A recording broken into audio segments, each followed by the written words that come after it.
नमस्कार साथियों, चैनल हिंदी नेटशाला में आप सभी का पुनः हार्दिक अभिनंदन है। हम पढ़ रहे हैं बाल राम कथा।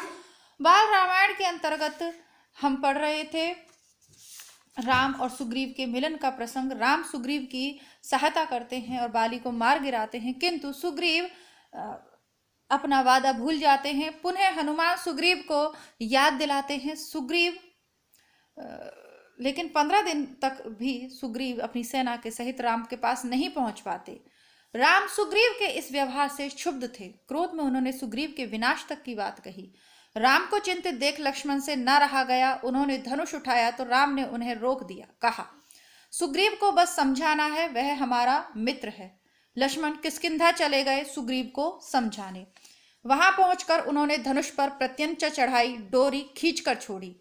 उसकी टंकार से सुग्रीव कांप गया।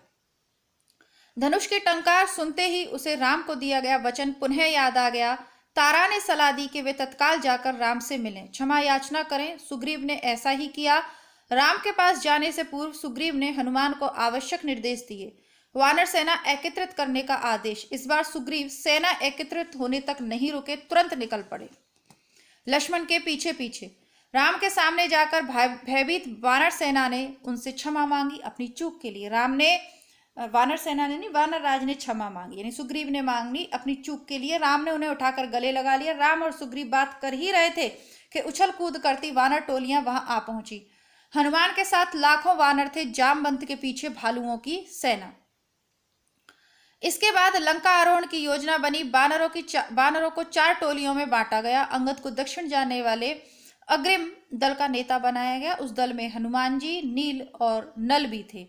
राम की यही इच्छा थी। उन्होंने कहा, वानरों की सेना भेजने से पहले चतुर और बुद्धिमान दूतों को लंका भेजा जाए, यही उचित है। राम और सुग्रीव की जय जयकार करते वानर अपनी निर्धारित दिशाओं की ओर चल पड़े। दक्षिण जाने वाले दल को राम ने रोक लिया।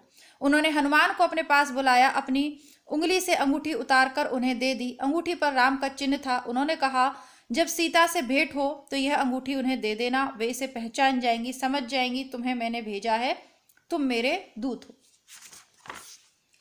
दक्षिण की टोली किष्किंधा से चली।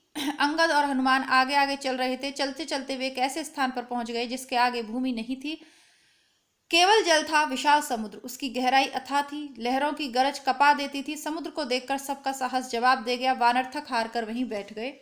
वानर राम के बारे में चर्चा करने लगे। अंगद ने कहा, राम की सेवा में प्राण भी चले जाएं तो दुख नहीं होगा। जटायु ने अपनी जान दे दी, हम भी पीछे नहीं हटेंगे। तभी एक विशाल गिद्ध पहाड़ी के पीछे से निकला। वह जटायु का भाई था, संपाति। उसने कहा, सीता लंका में है। मैं जानता हूं रावण उन्हें लेकर गया है। आप लोगों को यह समुद्र पार करना होगा। सीता तक पहुंचने का बस यही एक रास्ता है। सीता की सूचना मिलने से प्रसन्न हुआ वानर दल फिर निराश हो गया। समुद्र सामने था, विकराल था, उसे कौन पार करेगा, कैसे करेगा। अंगद उदास हो गए। लक्ष्य सामने था पर विकट था, उन्हें कुछ सूझ नहीं रहा था। बूढ़ा संपाति उनकी सहायता कर सकता था, पर इस आयु में इतनी लंबी उड़ान संभव नहीं थी। वानर दल असमंजस में पड़ गया। अंगद ने पहले ही कह दिया था कि काम पूरा किए बिना कोई किष्किंधा वापस नहीं जाएगा। वे न आगे जा सकते थे न पीछे। वे एक दूसरे की ओर देख रहे थे। इस दल में सबसे बुद्धिमान जामवंत थे। सब उनके पास गए। उनके पास भी इस कठिन प्रश्न का कोई उत्तर नहीं था। तभी जामवंत की दृष्टि हनुमान पर पड़ी। वे सबसे दूर बैठे थे, चुपचाप। जामवंत जानते थे कि यह काम हनुमान कर सकते हैं। वे पवन पुत्र हैं, उनकी शक्ति अपार है, लेकिन उन्हें स्वयं इसका अनुमान नहीं। उनकी सोई हुई शक्ति जामवंत ने जगाई। कहा, हनुमान, आपको जाना होगा, यह कार्य केवल आप कर सकते हैं। सबकी आंखें हनुमान पर टिक गईं। अगला शीर्षक है लंका में हनुमान। हनुमान उठे, अंगड़ाई ली, झुककर धरती को छुआ और एक ही छलांग में महेंद्र पर्वत पर जा खड़े हुए। जामवंत सफल हो गए थे हनुमान को उनकी शक्ति याद दिलाने में। पर्वत शिखर पर खड़े हनुमान ने विराट समुद्र की ओर देखा। उनकी आंखों में चुनौती का भाव नहीं था, समर्पण का भाव था राम के प्रति। समुद्र यह देखकर डर गया, उसकी गरिमा अब नष्ट होने को थी। हनुमान ने पूर्व दिशा की ओर मुंह करके अपने पिता को प्रणाम किया। हाथ हवा में उठाए, पर्वत पर झुककर हाथ पैर से कसकर दबाया और छलांग लगा दी। अगले ही पल वह आकाश में थे, समुद्र के ऊपर। तेजी से आगे बढ़ते हुए छलांग के समय बड़े शिलाखंड आसमान में उड़ गए। कुछ दूर हनुमान जी के साथ गए, जैसे परिजन किसी को विदा करने जाते हैं। हनुमान की गति अधिक थी। पत्थर पीछे छूटे और समुद्र में जा गिरे। महेंद्र पर्वत बहुत सुंदर था, वनस्पतियों और जीव जंतुओं से भरा। अब सभी बच्चे बताएंगे, हनुमान जी ने कौन से पर्वत से छलांग लगाई थी? महेंद्र पर्वत से। उसका शिखर पथरीला था, लेकिन नीचे घाटी में मनमोहक वृक्ष थे, लताएं थी। हनुमान के छलांग लगाने पर तक पर्वत शांत था, निश्चल। छलांग के दबाव से पर्वत दरक गया, वृक्ष कांप कर गिर गए, वन थर्रा गया, बड़ी बड़ी चट्टानें नीचे लुढ़कने लगी, पशु पक्षी चीत्कार करते हुए भागे। कई स्थानों पर जल स्रोत फूट पड़े, कहीं धुआं उठने लगा, चट्टानें दहक उठी, लाल हो गई आग के गोलों की तरह। हनुमान इससे बेखबर थे, वायु की गति से आगे बढ़ रहे थे। मार्ग में उन्होंने दिशा बदली लंका जाने के लिए। उनका शरीर हिला तो बादलों की सी गड़गड़ाहट हुई, वे जहां से निकलते सब कुछ अस्थिर हो जाता, समुद्र में ऊंची लहरें उठने लगती, उनकी परछाई समुद्र में विराट नाव की तरह दिखती, बिना आवाज चलती हुई। समुद्र के अंदर एक पर्वत था, मैनाक, सुंदर चमकता हुआ। वह जल राशि को चीरकर ऊपर उठा। मैनाक चाहता था कि हनुमान कुछ पल के लिए वहां विश्राम कर लें, थक गए होंगे, किंतु हनुमान नहीं रुके। उन्हें मैनाक की सादिच्छा बाधा लगी रामकाज में। वह मैनाक से टकराते हुए आगे निकल गए। हाथ ऊपरी हिस्से पर लगा तो पर्वत शिखर टूट गया। वह कुछ और ऊपर उठकर उड़ने लगे। हनुमान जी के रास्ते में कई बाधाएं आईं। राक्षसी सुरसा मिली, विराट शरीर, वह हनुमान को खा जाना चाहती थी। पवन पुत्र ने उसे चकमा दिया, उसके मुंह में घुसकर निकल आए। आगे एक और राक्षसी टकराई, जिसका नाम था सिंहिका, छाया राक्षसी। उसने जल में हनुमान की परछाई पकड़ ली। वह अचानक आसमान में ठहर गए। क्रुद्ध हनुमान ने सिंहिका को मार डाला और आगे बढ़े। अब गंतव्य दूर नहीं था, दूर क्षितिज पर लंका दिखाई देने लगी, रावण की राजधानी, सोने की लंका। आकाश में उठते हुए कंगूरे, उसकी प्राचीर लंका जगमगा रही थी। हनुमान समुद्र के किनारे उतर गए। अब वह लंका को और निकट से देख पा रहे थे। हनुमान को थकान रंच मात्र नहीं थी। इतनी लंबी यात्रा का उन पर कोई प्रभाव नहीं था। चिंता थी कि सीता को कैसे ढूंढेंगे, कैसे पहचानेंगे। लंका नगरी को ठीक से देखने के लिए हनुमान एक पहाड़ी पर चढ़ गए। दृष्टि दौड़ाई, चारों ओर वृक्ष और सुबासित उद्यान, भव्य भवन, हवा में लहराती संगीत धाराएं। वे चकित थे। राक्षस नगरी में इतनी सुंदरता, उन्होंने ऐसा नगर पहले कभी नहीं देखा था। वह उस नगर का एक एक विवरण आंखों में भर लेना चाहते थे, ताकि बाद में वह सीता की खोज में काम आए। दिन के समय लंका में प्रवेश करना हनुमान को उचित नहीं लगा। उन्होंने प्रतीक्षा की। समुद्र तट पर ही शाम ढलने पर नगरी में प्रवेश किया। उनके सामने पहला प्रश्न सीता का पता लगाना था। उस विराट नगर में यह काम आसान नहीं था। वृक्षों डालियों से कूदते फांदते हनुमान जी नगर के मध्य में पहुंच गए। राजमहल वहीं था। उनका अनुमान था कि सीता महल में ही होंगी। रावण ने उन्हें छुपा कर रखा होगा किसी कोने में। महल में पहरेदार थे, अस्त्र शस्त्र लिए हुए। सब आंख बचाकर वह चुपचाप अंदर गए। राजमहल विराट भी था और वैभवपूर्ण भी। वे बचते बचाते महल में घूमने लगे, भटकते रहे। रात का समय था, अधिकतर राक्षस सो रहे थे। उन्होंने निकट जाकर एक एक का चेहरा देखा, किंतु सीता जैसी कोई स्त्री उन्हें नहीं दिखाई पड़ी। वे रावण के कक्ष में भी गए। वहां रावण था, उसकी पत्नी मंदोदरी थी, सीता नहीं थी। न जाने सीता को कहाँ छिपा रखा है। सोचते हुए हनुमान अंतःपुर से बाहर निकल आए। एक एक करके उन्होंने राक्षसों के सारे घर छान मारे, पशुशालाएं भी देख ली। सीता का कहीं पता न था। सीता के लंका में होने की सूचना पर उन्हें संदेह नहीं था, पर वह अब दुखी हो गए। सोचने लगे, रावण ने अवश्य सीता को कहीं छिपा दिया, किसी गुप्त स्थान पर। मैं उन्हें ढूंढ निकालूंगा, उनसे मिले बिना नहीं लौटूंगा। उन्होंने तय किया।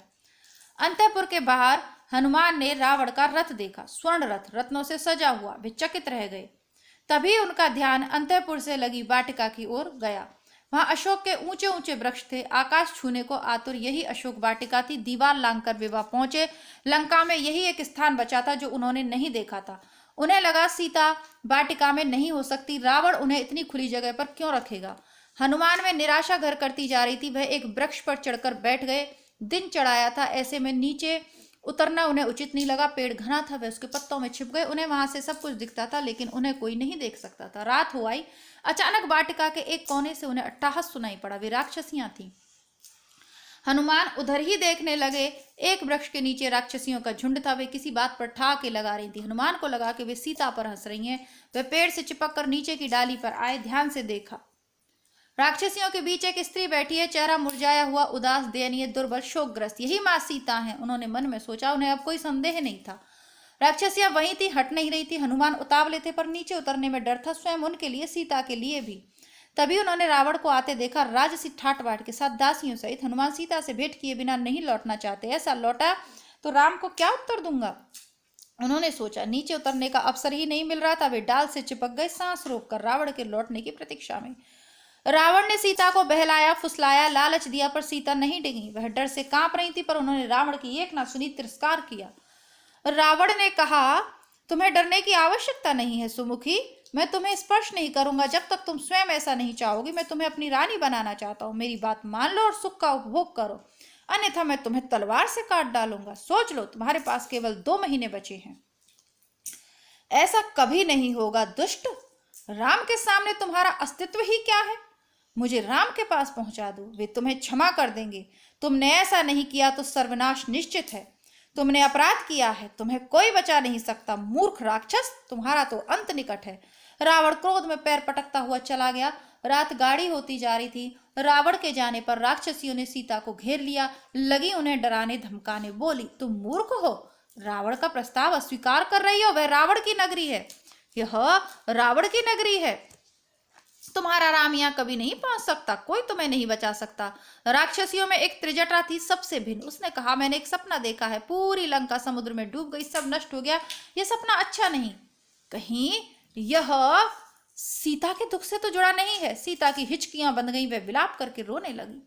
देर रात राक्षसियां एक एक करके चली गई। सीता वाटिका में अकेली थी। यह अच्छा अवसर था, पर हनुमान पेड़ से नहीं उतरे। कहीं सीता मुझे भी राक्षस ना समझ ले, मायावी चाल मान ले, उन्होंने सोचा। पेड़ पर बैठे बैठे उन्होंने राम कथा प्रारंभ की, राम का गुणगान। रावण की लंका में राम चर्चा सुनकर सीता चौंकी। उन्होंने ऊपर देखा, जिधर से आवाज आ रही थी। पूछा, कौन हो तुम? हनुमान नीचे उतर आए। उन्होंने सीता को प्रणाम किया, राम की अंगूठी उन्हें दी। कहा, हे माता, मैं श्री राम का दास हूँ, किष्किंधा के वानर राज सुग्रीव का अनुचर। उन्होंने मुझे यहाँ भेजा है आपका समाचार लेने। हनुमान को लेकर सीता के मन में अब भी शंका थी। उन्होंने पर्वत पर फेंके आभूषणों की याद दिलाकर संदेह दूर किया। सीता ने राम का कुशल क्षेम पूछा, कई प्रश्न किए। हनुमान उन्हें कंधे पर बैठाकर राम के पास ले जाना चाहते थे। सीता ने प्रस्ताव अस्वीकार कर दिया। उन्होंने कहा, यह उचित नहीं होगा पुत्र, पकड़े गए तो मेरा संदेश भी राम तक नहीं पहुंचेगा। हनुमान ने सीता से विदा ली। वह पूरी सूचना तत्काल राम को पहुंचाना चाहते थे। चलते समय सीता ने अपना एक आभूषण उन्हें दे दिया। उनकी आंखें नम थी। हनुमान ने कहा, निराश ना हो माते, श्री राम 2 माह में यहाँ अवश्य पहुंच जाएंगे। हनुमान राम के पास लौटने को उद्यत थे। उत्तर दिशा की ओर जाना था, पर कुछ सोचकर रुक गए। उन्होंने रावण के उपवन को तहस नहस कर दिया, अशोक वाटिका उजाड़ दी, वृक्ष उजाड़ दिए और विरोध करने वाले सभी राक्षसों को मार डाला। रावण के कई महाबली मारे गए। हनुमान से लड़ते हुए रावण का पुत्र अक्षकुमार भी प्राण गंवा बैठा। राक्षस भागे भागे राजमहल गए। रावण को इसकी सूचना दी। एक बानर के उत्पात के बारे में बताया। रावण तिलमिला गया। उसके क्रोध का ठिकाना नहीं रहा। उसने मेघनाद को भेजा, अपने सबसे बड़े बेटे को, और कहा, उस बानर को मेरे सामने उपस्थित करो, उसने जघन्य अपराध किया है। मेघनाद ने हनुमान से भीषण युद्ध किया। वह इंद्रजीत था, एक बार इंद्र को परास्त कर चुका था। अतः उसने अंततः हनुमान को बांध लिया। राक्षस उन्हें खींचते हुए रावण के दरबार में ले गए। शक्तिशाली रावण सिंहासन पर बैठा हुआ था। उसने सेनापति से पूछा, कौन हो तुम?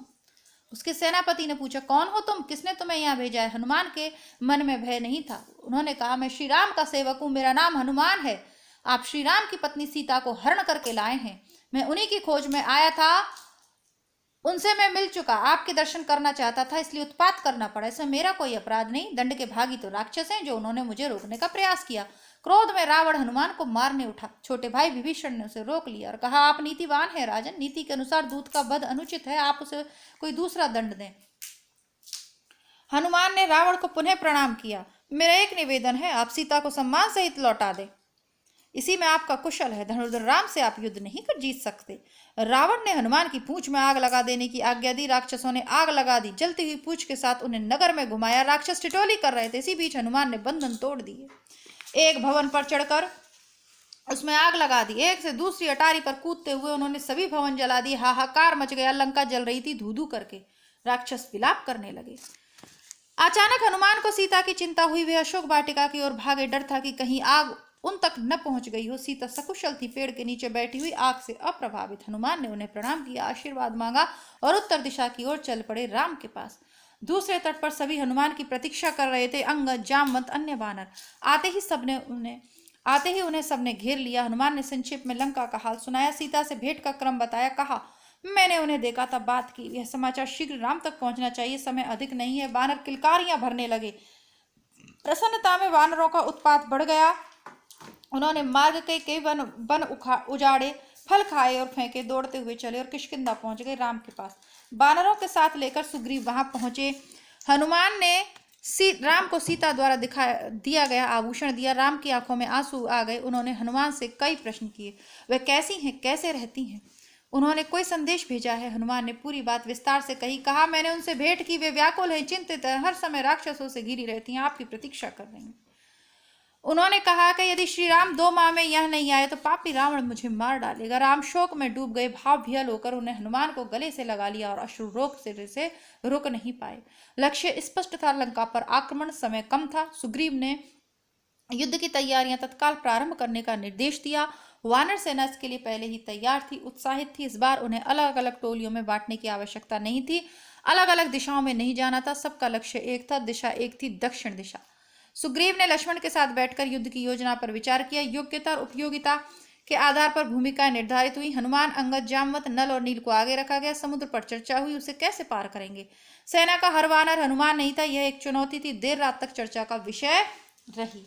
तो इसके बाद जो अगला प्रसंग है वह लंका विजय का है। थोड़ा सा देखेंगे, फिर इसको कल की कक्षा में पूरा करेंगे। लंका कूच की तैयारियां रात भर चलती रहीं, सभी तत्पर, सभी उत्तत। सुबह कूच से पहले सुग्रीव ने वानरों को संबोधित करते हुए कहा, युद्ध भयानक होगा। इसमें केवल वही सैनिक जाएंगे जो शारीरिक और मानसिक रूप से स्वस्थ हों, जो दुर्बल हैं यहीं रुक जाएं। वानर सेना को युद्ध के नियम बताए गए, रक्षा और आक्रमण के तरीके। सेना किष्किंधा से दहाड़ती, गरजती, किलकारियां भरती रवाना हुई। राम, लक्ष्मण और सुग्रीव की जयकार से आकाश गूंज उठा। लाखों वानर थे, चारों ओर कोलाहल। वे पेड़ों पहाड़ों को रौंदते चले आ रहे थे। नेतृत्व कर रहे थे नल, सुग्रीव के सेनापति जामवंत, और हनुमान सबसे पीछे थे। यह सेना की रणनीति का हिस्सा था। दिन रात चलकर सेना ने महेंद्र पर्वत पर डेरा डाला, वही पर्वत जहां से हनुमान ने छलांग लगाई थी। समुद्र निकट ही था। पर्वत पर सेना का ध्वज लगाया गया, तंबू लगे, पताकाएं हवा में लहरा रही थी। उधर लंका में खलबली मची हुई थी। राक्षसों में बेचैनी थी, उनके मन में डर बैठ गया था राम की शक्ति को लेकर। जिसका दूत ही लंका में आग लगा सकता है, वह स्वयं कितना शक्तिशाली होगा। नगर में चर्चा का विषय यही था, लेकिन रावण इससे अनभिज्ञ था। उसे कौन बताता, किसी में इतना साहस नहीं था। ये चर्चा विभीषण ने सुनी। नगर की हताशा उनसे देखी नहीं गई। ऐसी हताश सेना युद्ध नहीं कर सकती, उसकी पराजय निश्चित है। वे रावण के पास गए, उसे सही स्थिति बताने, समझाने। राम से युद्ध न किया जाए। उन्होंने कहा, आप सीता को लौटा दें, सबका कल्याण इसी में। सीता मिल जाएगी तो वे आक्रमण नहीं करेंगे। रावण ने विभीषण की बात अनसुनी कर दी, उन्हें अपने कक्ष से निकाल दिया। क्रोध में वह स्वयं भी उठकर चला गया सभा कक्ष की ओर। उसे राम के समुद्र तट पर पहुंचने का समाचार मिल चुका था। सैनिकों ने राम की सेना की पताकाएं दूर से देख ली थी। विभीषण रावण के पीछे चलते रहे, बोलते रहे, सीता आपके गले में बंधा सांप है, वह आपको डस लेगा। इसे छोटी बात मत समझिए लंकाधिराज, ये संकेत महाविनाश के। मैं अब जो कहता हूँ, सीता को लौटा दीजिए, लंका बच जाएगी। तुम मेरे भाई नहीं शत्रु हो, मेरे शत्रु के शुभ चिंतक हो। रावण का क्रोध भड़क उठा, निकल जाओ यहाँ से, मुझे तुम्हारा साथ नहीं चाहिए। रावण सभागार की ओर मुड़ गया। विभीषण पीछे, दोनों के रास्ते अलग हो गए। विभीषण उसी रात लंका से निकल गए 4 सहायकों के साथ। उन्होंने राम के पास जाना ठीक समझा। समुद्र पार राम के शिविर में अचानक खलबली मची। एक बानर चिल्लाकर सबको सावधान कर रहा था, हमारे शिविर में राक्षस आ गए हैं। विभीषण कुछ दूर खड़े थे। वानरों ने उन्हें सुग्रीव के सामने पेश किया। वानर राज, मैं लंका के राजा रावण का छोटा भाई हूं, मैं राम की शरण में आया हूं, आप मुझे उनके पास पहुंचा दें। विभीषण के चेहरे पर डर नहीं था, विश्वास था। शब्दों में षड्यंत्र नहीं था, कातरता थी, याचना थी। सुग्रीव को उनकी बात पर फिर भी भरोसा नहीं हुआ। मेरा नाम विभीषण है, रावण ने मुझे लंका से निकाल दिया। मैंने उससे सीता को लौटाने की बात कही थी। क्रोध और अहंकार में चूर रावण ने मुझे सभा में अपमानित किया। मैं प्राण बचाकर आया हूं, एक बार राम से मिलवा दें, मैं उनसे कुछ कहना चाहता हूं। सुग्रीव राम के पास गए। मन में शंका अभी थी, अंगद भी उसे संदेह की दृष्टि से देख रहे थे। राम ने बात सुनी और कहा, मैं विभीषण को स्वीकार करना चाहिए। मैं शरण में आए व्यक्ति को कभी निराश नहीं करता, यही मेरी नीति है। विभीषण को आदर से अंदर ले आइए। अब इसके आगे की कथा हम कल वाले वीडियो में देखेंगे, आगे सुनेंगे। तब तक के लिए नमस्कार, धन्यवाद। बाल रामायण को अधिक से अधिक आप अपने शेयर करते रहिए। मिलती हूँ आपसे पुनः, और आपके सिलेबस की अन्य सभी किताबें आपको चैनल की प्लेलिस्ट में मिल जाएंगी। इसके अलावा किताबों के लिए ही समर्पित हमारा एक दूसरा चैनल है, हिंदी बुकशाला, वहाँ पर भी किताबें आपको मिलेंगी। नमस्कार, धन्यवाद, जय हिंद। प्लेलिस्ट चेक करते रहिए।